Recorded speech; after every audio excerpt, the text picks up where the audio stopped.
Okay, so with reference to Richard Williams's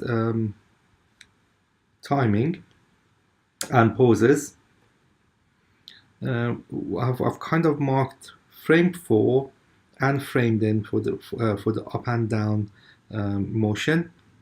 And what I'm going to do now, in fact, let me just demonstrate that. There you go. At frame 4, I've put down, frame 4 at up, and I'm going to be using the very rough drawing um, layer to create the down and the up positions. Now, again, it's going to be quite rough. So I know that when the figure drops down a little bit, everything with the torso drops down. So I'm not going to exaggerate as much as Richard Williams in his demonstration of it. So it's going to be a slightly less exaggerated movement.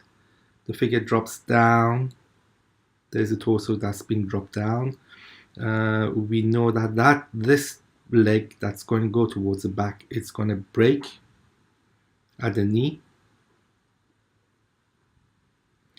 and the leg that is at the back is also going to break as it kind of attempts to lift off or push off.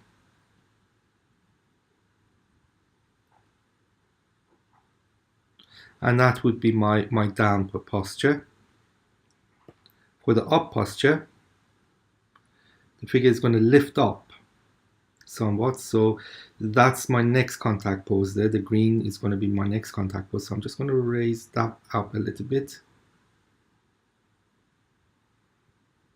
Raised up a little bit more. Just wipe that bit down. So there we go. And you've got the up motion. And what we have now is that leg there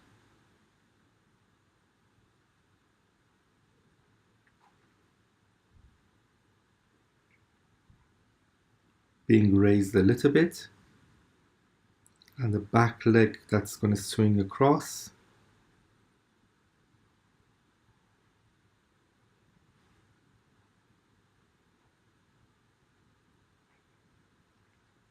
Would have swung across that way. That being the passing pose, maybe I ought to make a bit more forward movement of that.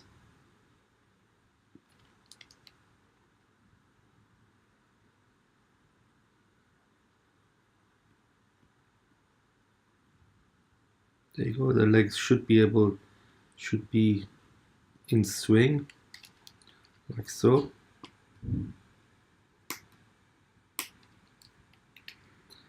And then you hit the next contact pose.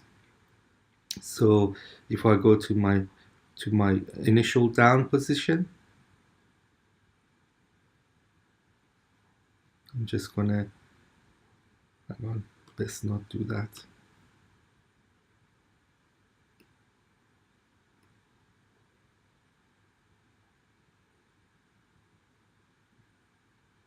I'm gonna copy this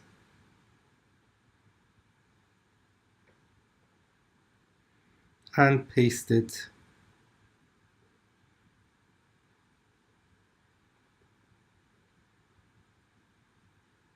I'm going to go back to this frame, copy this and paste it. So what I have now is all those elements in there. I'm going to redraw this, tidy this up, and come back to you.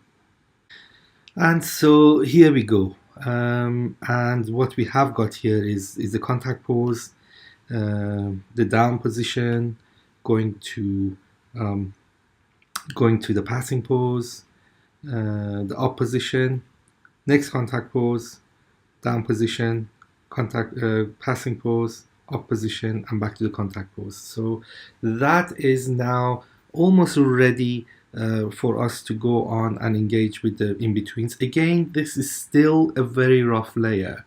Essentially, the other layer, I was really interested in kind of producing something that was kind of just gave me an indication of positioning things. Once I'm done, I can delete that and go on, create a new layer to actually on top of the rough layer to actually then add other stuff. And let's not forget, we've still got the head and the arms to deal with.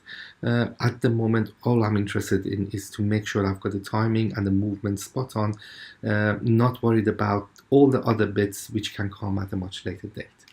Okay, so that's it for this particular tutorial. The next thing that we'll do is to try and fill in the in-betweens, and then we can go on and add all the other finer details.